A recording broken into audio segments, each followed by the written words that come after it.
Sebagaimana Yesus mengaku bahwa Muhammad ini yang akan memurnikan namanya di hadapan. Wah, selamat ya Pak Kaing, Anda sekarang sudah menjadi nabi penyempurna Muhammad dan Al-Quran loh.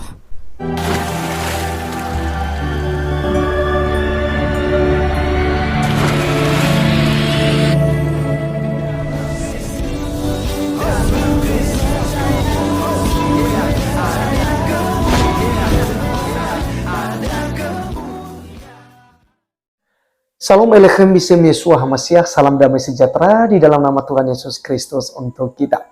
Pada kesempatan kali ini, kita akan membahas mengenai Ustadz Ahmad Kainama yang tentu saja ini kita cap sebagai guru palsu, nabi palsu, penyesat ya di akhir zaman, di mana akan menyesatkan orang-orang Kristen yang awam, akan menyesatkan orang-orang yang tentu saja juga tidak. Nah, kok hanya Muhammad yang dari bangsa lain? Nah, jadi itu nabinya umat Islam, bukan nabi daripada Kristen. Tentu saja juga kita tidak mengimani kepada Allahnya, karena Allahnya itu bukanlah Yahweh, Yahweh bukanlah Allah. Nah, ini harus dibedakan. Kemudian, nabinya juga yang dia katakan adalah Isa Al-Masih, ya itu juga adalah nabi Islam, bukan nabi Kristen. Jadi nabi kita ya adalah terakhir di Nabi Yohanes, ya Yohanes Pembaptis, gitu ya. Setelah itu datanglah Firman yang menjadi manusia, yaitu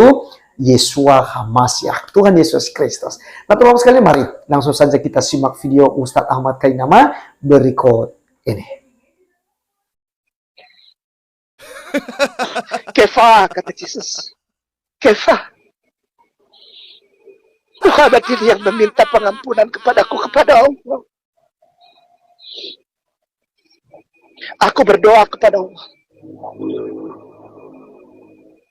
agar semua saudaraku Kristen dan Katolik tahu betapa nabiku Rasulullah Muhammad SAW mencintai engkau, saudaraku Kristen dan Katolik jemaat, dan menunggu engkau untuk datang bersama-sama saudara-saudaramu umat Islam, menaruh jidatmu di atas tanah sambil bilang, Subhana Rabbiyal A'la wa bihamdi. Sebagaimana Yesus mengaku bahwa Muhammad ini yang akan memurnikan namanya di hadapan. Wah, selamat ya Pak Kaing, Anda sekarang sudah menjadi nabi penyempurna Muhammad dan Al-Quran loh. Karena barusan Anda berbicara tentang wahyu baru, yaitu Muhammad mendoakan Yesus Tuhan kami, umat Kristen, kepada Allahmu. Karena dalam Quran dan hadis, Muhammad tidak pernah memiliki gelar istimewa yang bahkan tidak mampu melebihi gelarnya Nabi Isa, apalagi gelarnya Yesus. Tapi walaupun begitu, saya sebagai pengikut Kristus akan tetap memahami, karena terlebih dahulu Yesus sudah memberitahukan pada kami. Demikian bunyinya. Matius 18 ayat 7. Celakalah dunia dengan segala penyesatannya. Memang penyesatan harus ada, tetapi celakalah orang yang mengadakannya. Jadi, kami yang adalah pengikut Kristus tidak kaget dengan itu. Bahkan kami hanya merasa kasihan saja dengan Anda yang begitu semangatnya menjadi alat iblis untuk menyesatkan orang dengan cara memutarbalikkan data kitab kami dengan menyesuaikan isi perutmu sendiri. Coba kalau dibalik, Murtadin bilang Allahmu didoakan Yesus. Kira-kira apa yang terjadi di dunia Islam? Oh, pasti heboh nih sedunia. Tapi kami umat Kristen tidak baperan seperti golongan kalian, karena kami percaya bahwa apapun hinaanmu tentang sesembahan kami, urusannya bukan dengan umat Kristen, tapi dialah sebagai hakim dunia akan membalaskannya sesuai perbuatanmu. Malah dengan begitu kami justru memiliki kesempatan untuk memperdengarkan Injil melalui cara licikmu. 2 Petrus 2 ayat 1. Sebagaimana nabi-nabi palsu dahulu tampil di tengah-tengah umat Allah, demikian pula di antara kamu akan ada guru-guru palsu. Mereka akan memasukkan pengajaran-pengajaran sesat yang membinasakan. Bahkan mereka akan menyangkal penguasa yang telah menebus mereka, dan dengan jalan demikian segera mendatangkan kebinasaan atas diri mereka. Jadi yang rugi siapa? Ternyata guru-guru palsu dan si penyesat itu dulu ada di antara kita. Kita tahu para mukhalaf sekarang dijadikan senjata para pengusung khilafah untuk memayoritaskan masyarakat agar berKTP Islam. Jadi tujuannya bukan kebenaran, melainkan ada uang di balik utang. Tujuan para mukallaf penyesat ini dibayar untuk mencuci otak muslim awam sehingga mereka semua tergiring dalam pemahaman si guru-guru palsu itu. Pertanyaannya, apakah para mukallaf ini sadar dengan perbuatannya? Saya jawab, 1000% mereka sangat sadar. Si mukallaf tadi mengatakan dengan gaya sedikit dengan drama Korea supaya dilihat serius dan mudah untuk mempengaruhi para Islam dan Kristen awam agar terperdaya dengan tipu daya tangisannya. Dia sangat tahu bahwa tidak pernah ada data dari Alkitab, apalagi Al-Quran, bahwa Muhammad yang sudah almarhum itu mampu mendoakan Yesus. Orang tuanya Nabi saja di neraka, ngapain jauh-jauh sampai ke Yesus? Jadi kalau mau nyesatin orang kira-kira dong Pak. Dalam hadis Muslim 302, hadis riwayatnya di sini dikatakan, wahai Rasulullah, di manakah bapakku? Beliau menjawab, dia di dalam neraka. Ketika laki-laki tersebut berlalu pergi, maka beliau memanggilnya seraya berkata, sesungguhnya bapakku dan bapakmu di dalam neraka. Dan di bawah ini ada hadis-hadis terkaitnya ya teman-teman, silakan di cross check sendiri. Nah, dengan data inilah bukti bahwa si guru tadi terbukti penyesat. Terus kalau tahu kenapa dia sengaja lakukan, Fatimah? Ya gini hari gitu loh, apa sih yang gak bisa dibuat manusia demi cuan? Filipi 3 ayat 19, kesudahan mereka ialah kebinasaan, Tuhan mereka ialah perut mereka, kemuliaan mereka ialah aib mereka, pikiran mereka semata-mata tertuju kepada perkara duniawi. Inilah kehebatan Alkitab yang sudah memberitahukan terlebih dahulu sebelum terjadi tentang bagaimana kelakuan guru-guru palsu itu. Yakin begitu, Fatimah? Roma 16 ayat 18, sebab orang-orang demikian tidak melayani Kristus Tuhan kita, tetapi melayani perut mereka sendiri, dan dengan kata-kata mereka yang muluk-muluk dan bahasa mereka yang manis, mereka menipu orang-orang yang tulus hatinya. Itu sebabnya kita harus selalu semangat dan siap sedia dalam pengabaran Injil. 2 Timotius 4 ayat 2, beritakanlah firman, siap sedialah baik atau tidak baik waktunya, nyatakanlah apa yang salah, tegurlah dan nasihatilah dengan segala kesabaran dan pengajaran. Jadi bukan malah kita jebloskan ke penjara atau kita aniaya, tapi kita harus memiliki dasar kasih yang diajarkan Yesus bagi orang yang menista dan menyalahpahami kitab kita. Kenapa demikian? 2 Timotius 4 ayat 3, karena akan datang waktunya orang tidak dapat lagi menerima ajaran sehat, tetapi mereka akan mengumpulkan guru-guru menurut kehendaknya untuk memuaskan keinginan telinganya. Jadi guru-guru palsu itu hobi ngedongeng tanpa data dan asik dalam dunianya. 2 Timotius 4 ayat 4, mereka akan memalingkan telinganya dari kebenaran dan membukanya bagi dongeng. Maksudnya si mukallaf tadi itu cuma ngedongeng ya, Fatimah?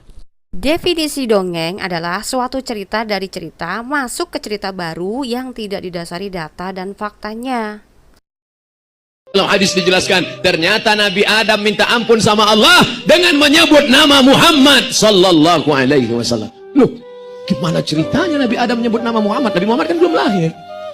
Apa kata Nabi Adam berdoa? Allahumma inni atawassalu ilaika bijahi Muhammad.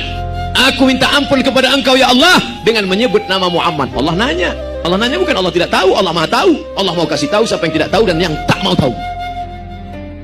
Adam, dari mana kau tahu nama Muhammad? Ketika engkau menciptakan aku dari tanah ya Allah, fanafakhta fi ruhi, lalu kau tiupkan roh ke dalam tanah itu, farafa'tu ra'si, lalu ku angkat kepalaku. Saat aku angkat kepalaku, aku lihat di tiang aras ada tertulis nama Muhammad bersanding dengan namamu. Aku tidak tahu dia siapa, aku tidak tahu dia makhluk apa, tapi rasanya tidak mungkin namanya bisa dekat dengan namamu kecuali dia punya kedudukan yang tinggi, maka aku sebut namanya bertawassul kepada Allah Subhanahu wa taala. Nah kan, mereka hampir kalau membicarakan Muhammad terlalu muluk-muluk pada umat tanpa disertai data agar bisa diketahui umat. Maka gelar mereka adalah guru-guru palsu itu. Aneh aja, Allahnya malah gak tahu, terus Adam malah yang ngejelasin. Nah, kasusnya sama tuh seperti ungkapan dramanya si Kaing tadi ya, yang mengatakan Muhammad mendoakan Yesus. Kemudian ada Ustadz Abdul Somad tadi juga mengatakan bahwa Muhammad itu sudah ada dari zamannya Adam, sehingga Adam lebih mengetahui daripada Allahnya. Kan lucu ya teman-teman ya. Oke, selanjutnya Islam dan Kristen simak baik-baik ini ya.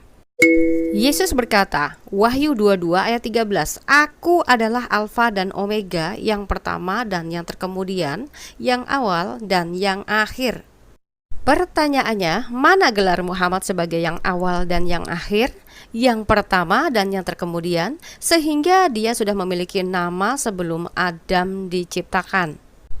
Terus, dasar untuk umat jadi percaya atas dongeng para guru-guru tadi nyopet dari kitab mana?